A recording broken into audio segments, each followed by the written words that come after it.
happy Thanksgiving and all of that. Before break, we had covered, and yeah, we're going to have to do some review starting at the end of the week here, graphing our quadratics, graphing our parabolas in both vertex form and in standard form. And then the one day right before your break, we talked about factoring quadratic expressions. So our objective is still going to be find common and binomial factors of quadratic expressions. But today we're going to spend the bulk of our time with this piece, factoring those special quadratic expressions. So factoring, we got to, let's see, problem 3.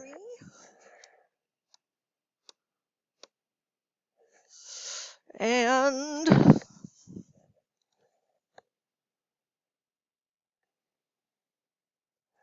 had to stop there at C and D. So you're going to hear me say the exact same things every time that we're doing factoring so that we can get that order that we should try things down. And the first thing that we always want to try when we're factoring is factoring out a greatest common monomial factor. So when I see 10x squared plus 13x minus 3, I realize, well, for 10, I could use 10. Well, that won't come out of 13. It won't come out of 3. I could use 2 or 5. That's not going to come out of the other ones either. So there is no greatest common monomial factor with that one. And then I look at 10x squared and negative 3, and I try to figure out if those are perfect squares. And they're not. 10's not a perfect square. Negative 3, it's even negative. It can't be a perfect square. So this brings me to what I mentioned before break, which was combo factoring. And with a 10 in the front, I think, well, my first times first, I could only have 4 choices. It would either be a 1 and a 10, a 10 and a 1, a 2 and a 5, or a 5 and a 2. That's the only choices I would have first times first, giving me 10. And in the back, for negative 3, it could be a negative 1 and a positive 3, but it also could be a positive 1 and a negative 3.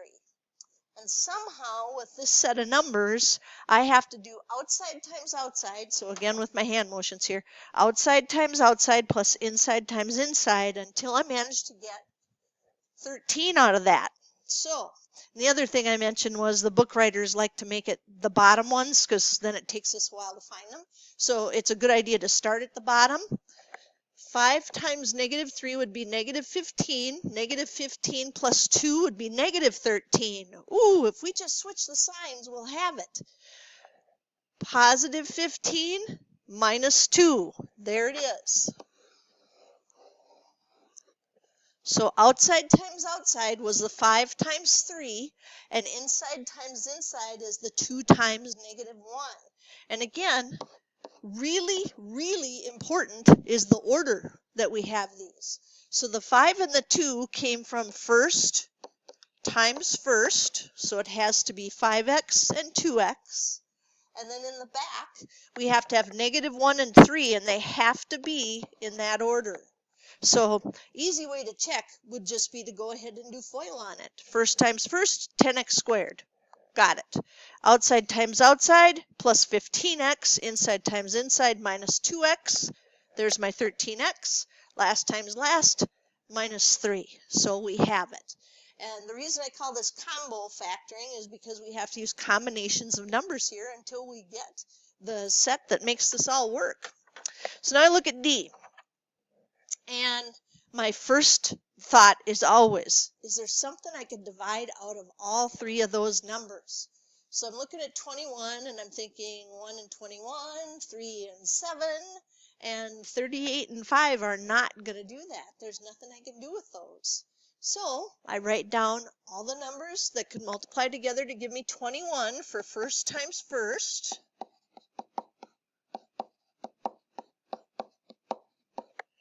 Realizing there's not a whole lot of them, which is great. And then in the back, this has to multiply to a positive 5, but somehow add to a negative 38 in the middle. They both have to be negative. So that means I only have one set of numbers to try, which is great because that cuts down all of the combos I have to go through here. So now, I'm hoping to get negative 38. Let's see, I'll start at the bottom again. 7 times negative 5 is outside times outside. That's going to be negative 35. 3 times negative 1 is negative 3. Negative 35 and negative 3, there it is. That's the set that's going to do it. So again, the order is really important. 7x, 3x, minus 1, minus 5. And again, if you did FOIL on that, be perfectly fine. You get back to the original that you have up there. So by covering this before break, we actually had talked about probably what most people see as the worst factoring problems because they take the most time. And the other ones that we're going to learn today have special patterns that if we notice them, we'll make them go super quick and fast for our factoring. So this one says, can you factor the expression 2x squared plus 2x plus 2 as the product of two binomials? And explain. Well, let's see. So first things first, is there something I could pull out of all three of these? Oh, I could take a 2.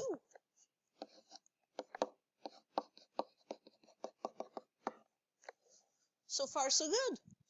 Now, x squared plus x plus 1. They want to know two binomials. If we multiply those together and then multiply them by 2, can we get back to 2x squared plus 2x plus 2? All right, well, let's think for a little bit. That would mean I need two numbers that multiply to 1 and add to 1. Two numbers that multiply to 1 and add to 1.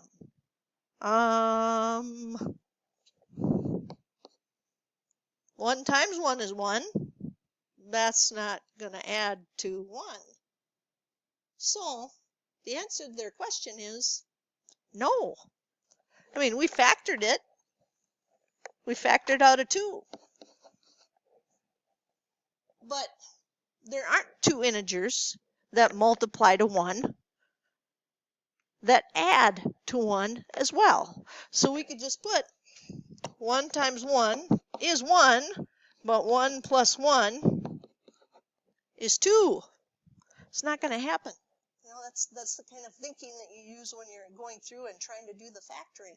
There aren't a set of numbers that are going to make that happen. Doesn't mean we didn't factor. We did.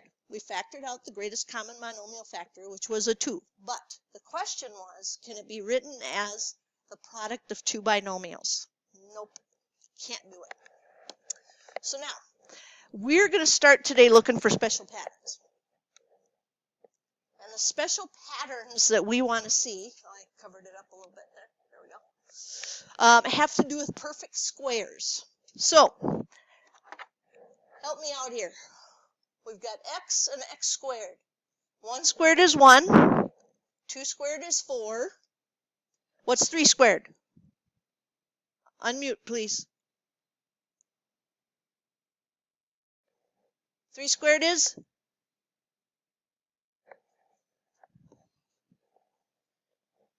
What's 4 squared?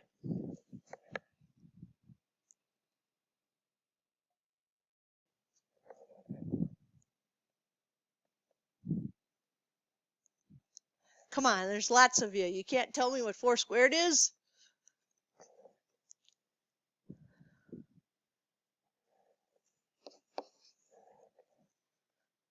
All right, why am I not hearing you again? This is the new MacBook and everything. Because you're all still muted. Well, fine. You guys make your list and I'll make a list up here too.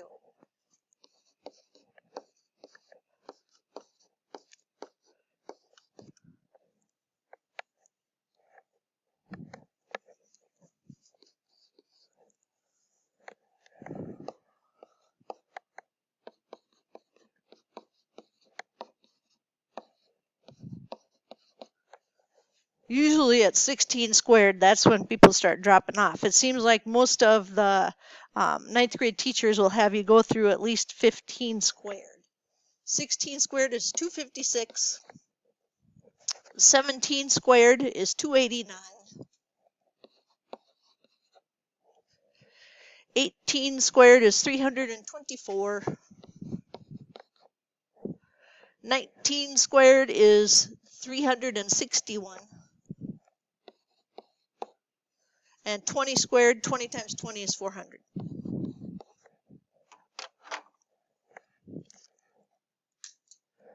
So, these are the numbers that we should recognize as perfect squares when we go through these problems.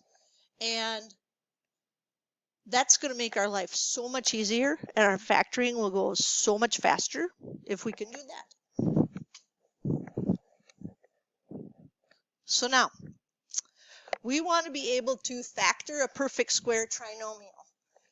And this one says, what is 4x squared minus 20x plus 25 in factored form? Well, we'd go through the same steps I've been talking about all the way through, and that would be, hey, is there something I can take out of all of these? Oh, well, I've got a 4. I can't take a 4 out of 25. How about a 2? No, I can't do that either. That won't give me a nice integer. That'll be a fraction. So I ask myself, I wonder if this is something special, because this is a perfect square. 4x squared comes from 2x squared. And this is a perfect square in the back, because 5 squared is 25.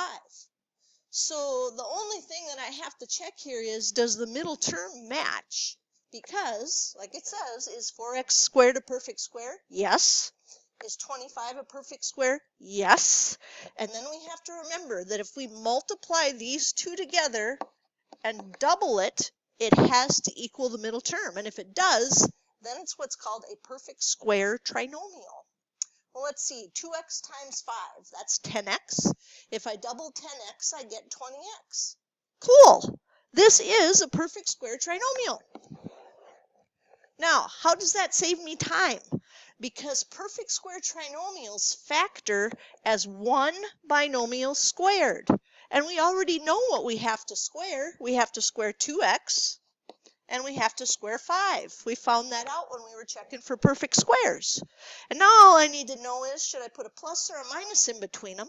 And to figure that out, all I need to do is look right here between the first and second terms. Has to be a minus. And there it is. So again, this one is faster because we notice the first term is a perfect square, the last term is a perfect square, and if we multiply those pieces together and double them, we do get that middle term. So it's 2x minus 5, the quantity squared. Now, if we want to check it, and we talked about this before break as well, this 2 of a power goes to the closest thing to its left, and that happens to be parentheses. So we'd have to write it out twice. And when we do FOIL on that, first times first is 4x squared. Outside times outside is minus 10x. Inside times inside is minus 10x. And last times last would be plus 25. And again, we see, hey, those two middle terms are always going to be exactly the same. So that's why we had to check and make sure that the middle term was doubled. So this will be 4x squared minus 20x plus 25. And that better be the exact same thing that we started with. And it is. So that's why every time we've been factoring, I've said, let's check for a greatest common monomial factor. Let's check for perfect squares or anything special about it. And that's what's going on here. So perfect square trinomials factor as one set of parentheses squared. All right, so this one says, what is 64x squared minus 16x plus 1 in factored form? So my first question would be, is there something we can pull out of all three of those numbers? And the answer is no, because there's a 1 in the back there. So then we look for special things. Ooh, I think this is special. Unmute yourself and tell me what we square to get 64x squared, please.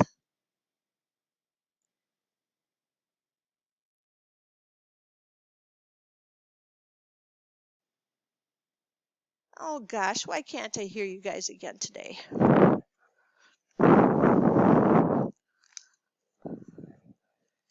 Pull that off of there, see if that makes a difference.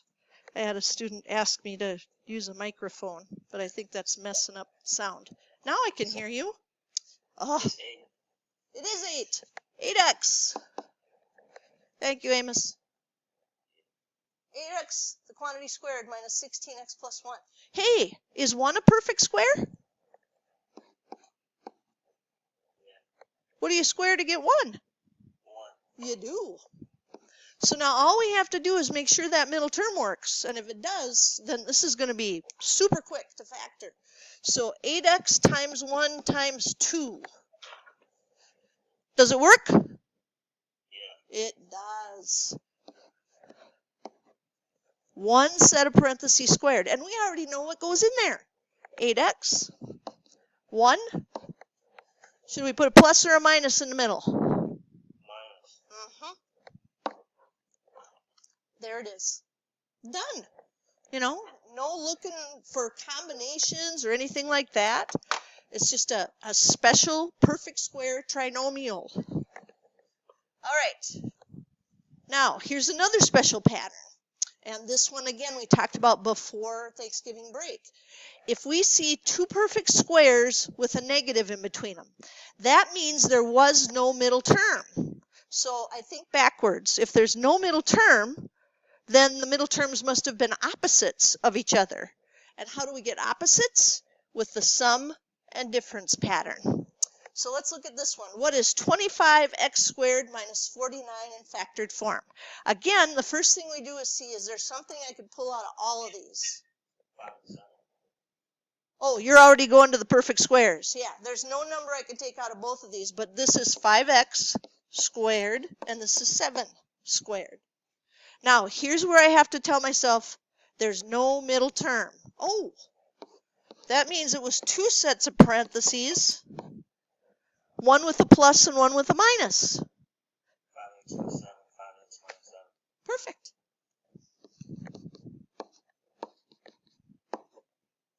So again, knowing those special patterns is really going to save us time. Really, really, really going to save us time. Now, I've heard some really good math from Amos. I want to hear from somebody else. 16x squared minus 81. There's no number that I could take out of both of them. 4 doesn't go into 81 or anything like that. So tell me something you notice about 16x squared and 81, please.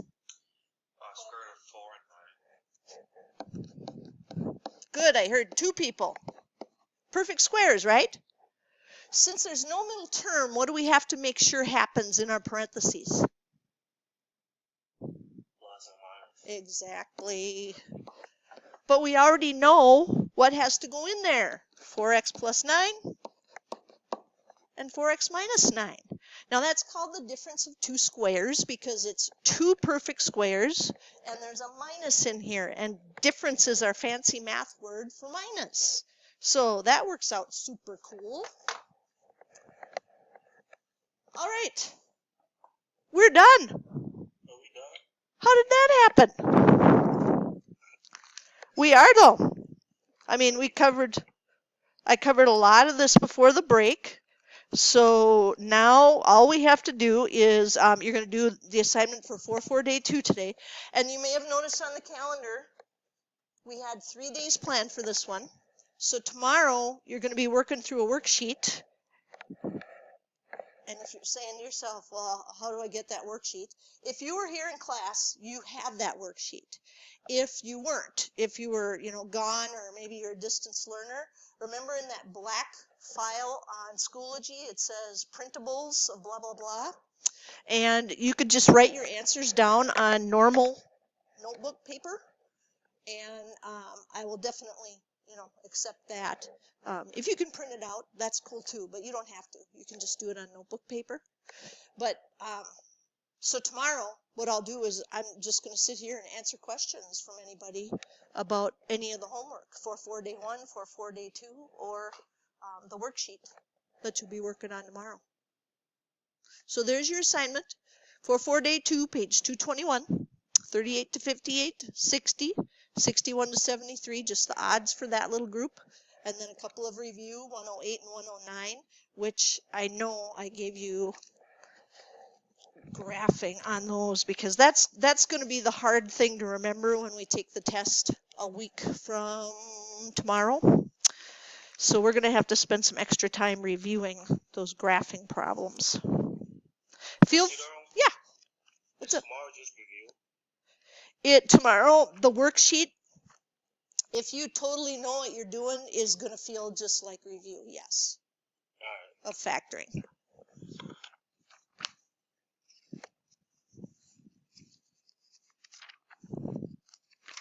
Yep, and again, I'm going to stay here, so if you want to work on the homework, ask me questions on anything, feel free to do that. See you tomorrow, Miss Cedar. Yeah, you too, math.